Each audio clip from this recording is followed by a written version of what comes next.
আসসালামু আলাইকুম।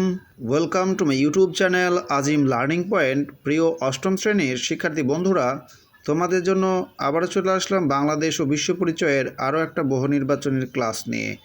এই ক্লাসে আমি তোমাদের বাংলাদেশ ও বিশ্ব পরিচয় বইয়ের প্রথম অধ্যায় ঔপনিবেশিক যুগ ও বাংলার স্বাধীনতা সংগ্রাম এখানকার গুরুত্বপূর্ণ এমসিকিউগুলো জানিয়ে দেব। তো কথা না বেরিয়ে চলে যাচ্ছি মূল পড়ায়। সবাই মনোযোগ সহকারে এই ক্লাসটি করবে, তাহলে অনেক নৈবেদিক তোমরা শিখে যাবে।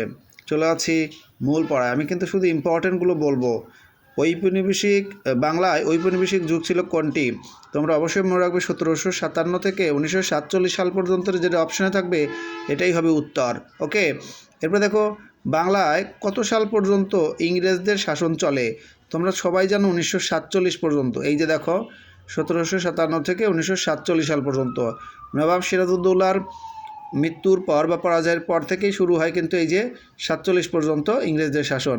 এটাই উত্তর হবে 1947। বাংলায় ঔপনিবেশিক শাসন শুরু হয় কত সালে? 1757। এই যে উপরেরটাই খেয়াল করো। এরপর দেখো বাংলায় ইউরোপীয় বণিকদের আগমনের উদ্দেশ্য কী ছিল? উত্তরটা হচ্ছে ব্যবসায় বাণিজ্য। 1757 সালে বাংলা, বিহার ও উড়িষ্যার নবাব কে ছিলেন? নবাব সিরাজউদ্দৌলা। পাল রাজারা প্রায় কত বছর এদেশ শাসন করেন? উত্তর হবে হচ্ছে 400 বছর। 400 বছর। 1204 সালের পর বাংলার কোন অংশটি সেন শাসকরা শাসন করে? এটা হচ্ছে পূর্ব। কে 1538 সালে লখনৌতি দখল করেছিলেন? এটা হচ্ছে সম্রাট হুমায়ুন। শশাঙ্কের পর বাংলায় কোন সাম্রাজ্য প্রতিষ্ঠিত হয়? এটা কিন্তু অনেক ইম্পর্টেন্ট। পাল। এরপরে হচ্ছে বাংলায় অপেক্ষাকৃত দীর্ঘ সময় শাসন করেছেন কোন বংশের শাসক? এটা হচ্ছে পাল বংশের শাসক। তারা কিন্তু 400 বছর শাসন করেছে। এই যে তোমরা একটু আগেই দেখলে এখানে। সর্বপ্রথম কোন মুঘল সম্রাট ঢাকা দখল করেন? উত্তর হচ্ছে জাহাঙ্গীর। বাংলায় তুর্কি শাসনের সূত্রপাত ঘটান কে? বখতিয়ার খলজি। কর্ণাটক কোন এলাকার অন্তর্গত? এটা হচ্ছে দক্ষিণ ভারত। সুলতানি আমলে বাংলার রাজধানী ছিল কোথায়? সোনারগাঁও। বাংলায় ইউরোপীয় শক্তির শাসন শুরু হয় কার পতনের মধ্য দিয়ে? নবাব সিরাজউদ্দৌলার পরাজয়ের বা পতনের মধ্য দিয়ে। মৌর্যদের পর ভারতে কোন সাম্রাজ্য প্রতিষ্ঠিত হয়? গুপ্ত। মাৎসর্যায় কোন ভাষার শব্দ? খুবই ইম্পর্টেন্ট, সংস্কৃত। বাংলায় স্বাধীন সুলতানি শাসন প্রতিষ্ঠা করেন কে? ফখরুদ্দীন মোবারক শাহ। বাংলার স্বাধীন সুলতানি শাসনের অবসান ঘটে কত সালে? 1538 সালে। কোন শক্তির হাতে সেন শাসনের অবসান ঘটে? মুসলিম। এরপর দেখো দিল্লির সাথে বাংলার সম্পর্কের বড় ধরনের পরিবর্তনের কারণ?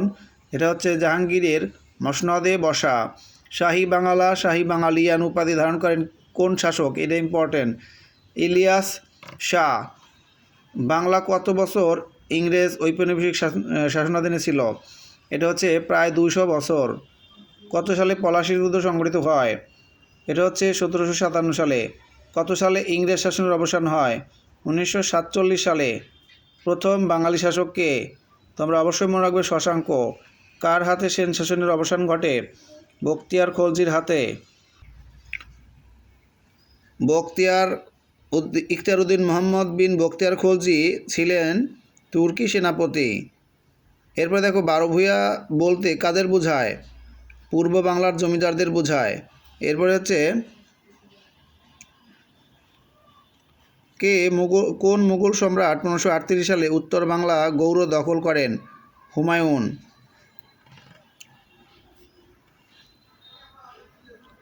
পর্তুগিজ নাবিক ভারতে প্রথম কোন বন্দরে আসেন? কালিকট বন্দরে। কত সালে ডাচ ইস্ট ইন্ডিয়া কোম্পানি বাংলায় প্রবেশ করেছিল? 1630। বাংলায় ইংরেজদের আধিপত্য ক্রমান্বয়ে বৃদ্ধি পাবার কারণ কী ছিল? রাজস্ব দুর্নীতি। ফরাসিরা কত সালে বাংলায় প্রবেশ করে? 1668। এরপরে হচ্ছে ডাচরা ভারতবর্ষে টিকতে না পেরে কোন দেশে চলে যায়? ইন্দোনেশিয়ায়। ভাস্কো দা গামা কোন দেশের নাগরিক ছিলেন? খুবই ইম্পর্টেন্ট, পর্তুগাল। কারা সর্বপ্রথম বাংলা তথা ভারতবর্ষে আগমন করে? পর্তুগিজরা। কোন নাবিক ভারত মহাসাগরের কর্তৃত্ব অধিকার করেন?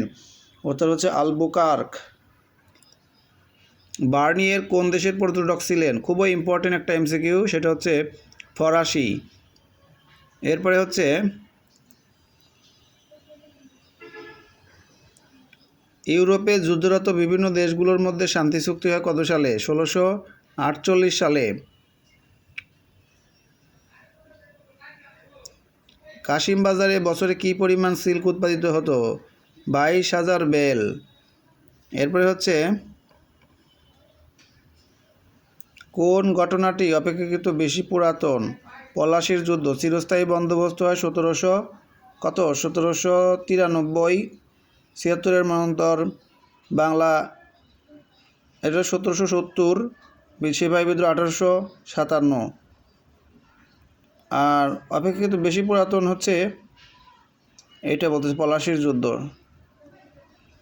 1757 সাল।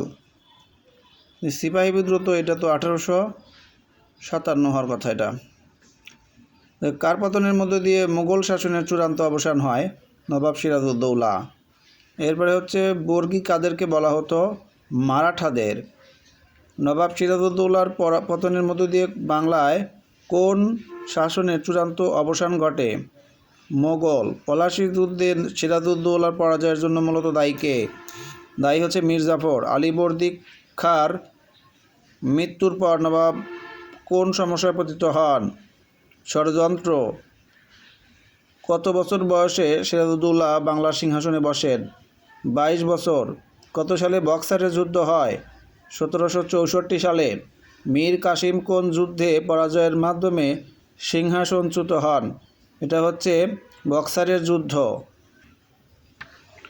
ব্রিটিশ ভারতে প্রথম ভাইসরয় কে ছিলেন? লর্ড ক্যানিং। কত সালে চিরস্থায়ী বন্দোবস্ত চালু হয়? এটা হচ্ছে 1793 সালে।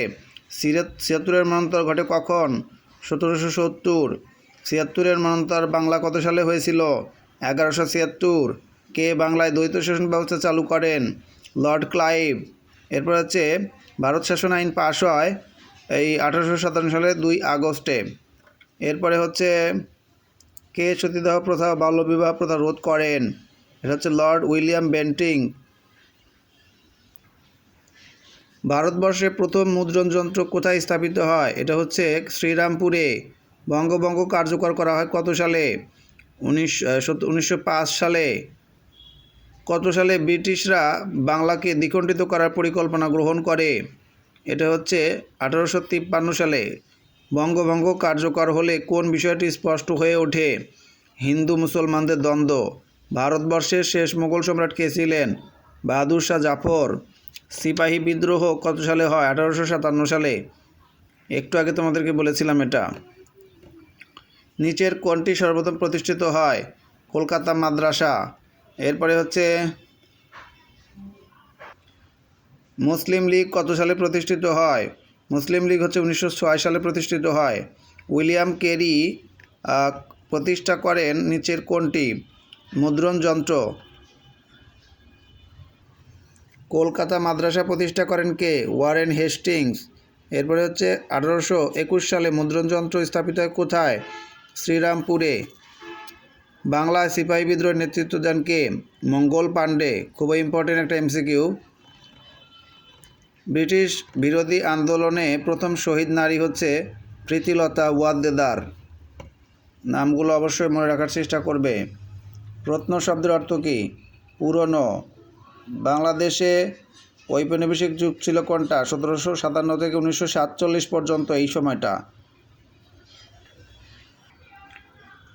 আহসান মঞ্জিল কোন নদীর তীরে অবস্থিত?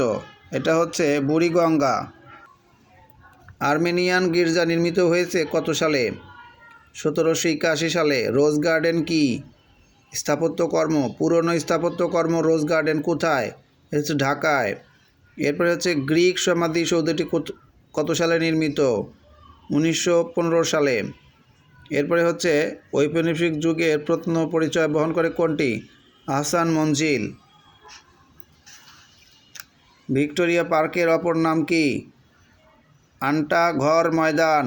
ঢাকার পুরানো গির্জা কোনটি? এটা হচ্ছে আর্মেনিয়ান চার্চ বা গির্জা। জাতীয় মন্দির কোনটি? ঢাকেশ্বরী মন্দির। নামগুলো অবশ্যই খেয়াল রাখতে হবে। কোন আমলে সোনারগাঁও বাংলার রাজধানী ছিল? এটা হচ্ছে সুলতানি আমলে। পানাম নগরে ইমারত কতটি? এটা হচ্ছে 52টি। কোনটি উত্তরা গণভবন নামে পরিচিত? এটা হচ্ছে দীঘাপতিয়ার জমিদার প্রাসাদ।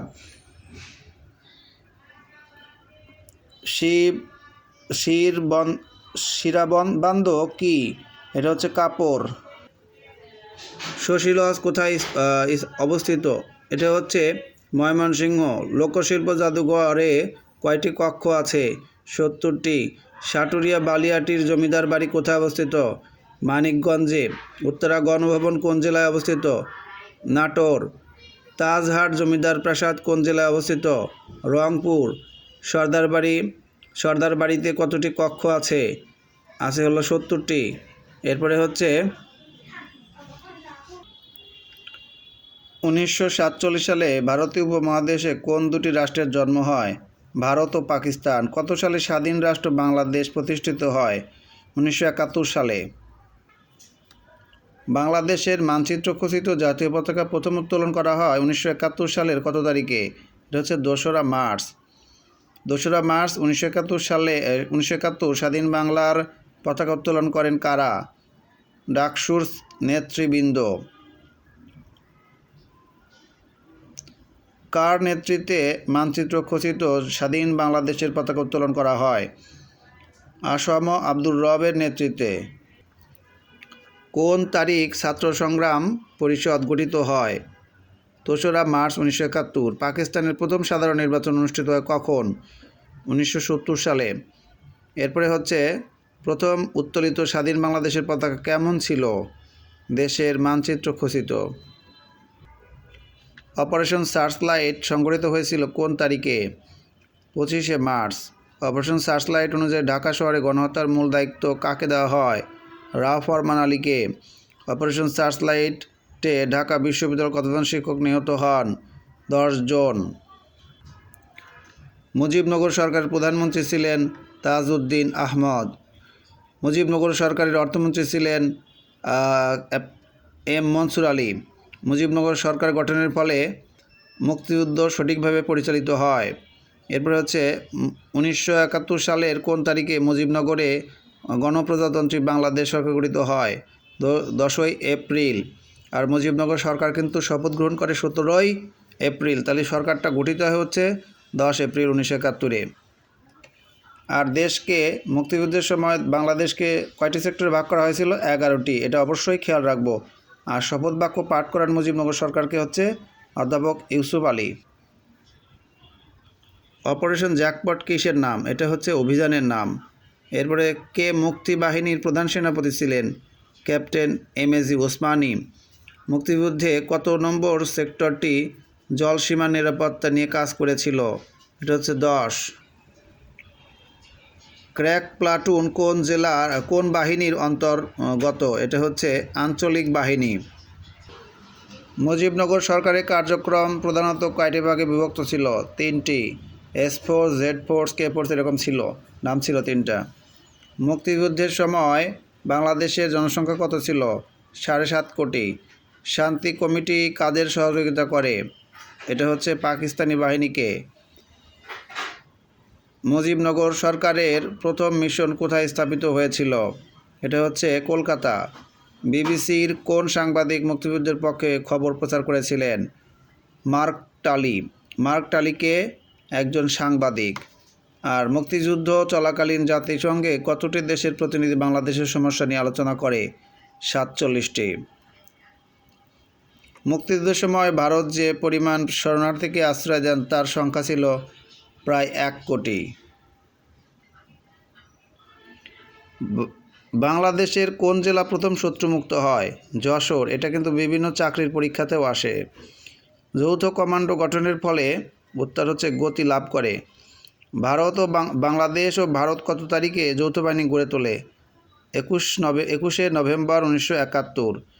কত সালে স্বাধীন বাংলাদেশ প্রতিষ্ঠিত হয়? 1971। এই এমসিকিউগুলো অবশ্যই কিন্তু মুখস্থ করে ফেলতে হবে। জিডিপি বলতে কী বোঝায়? দেশের অভ্যন্তরে মোট উৎপাদনকে বোঝায়। বাংলাদেশের জাতীয় আয়ের বৃহৎ খাত কোনটি? কৃষি। বর্তমান বিশ্ব কি নির্ভর? প্রযুক্তি নির্ভর। তো শিক্ষার্থী বন্ধুরা, এখানে ক্লাসটা শেষ হলো। ক্লাসটি ভালো লাগলে অবশ্যই একটা লাইক দেবে ভিডিওতে, পারলে বন্ধুদের মাঝে শেয়ার করে দিও। আর আমার মোট চ্যানেল রয়েছে, লেখাপড়ার চ্যানেল 3টা রয়েছে, English with Azim, Azim learning point এবং আজিম এমসিকিউ পয়েন্টস। এই চ্যানেলটাতে বেশিরভাগ এমসিকিউ, সৃজনশীল ক খ নিয়ে আলোচনা করা হবে। এই চ্যানেলটাতে সবগুলো সাবজেক্টের ক্লাস পাওয়া যাবে, আর এখানে ইংলিশ বেশি ক্লাস পাওয়া যাবে, পাশাপাশি অনেক ক্লাসও দেওয়া আছে অনেক সাবজেক্টের। সবাই ভালো থাকবে, সুস্থ থাকবে, আল্লাহ হাফেজ।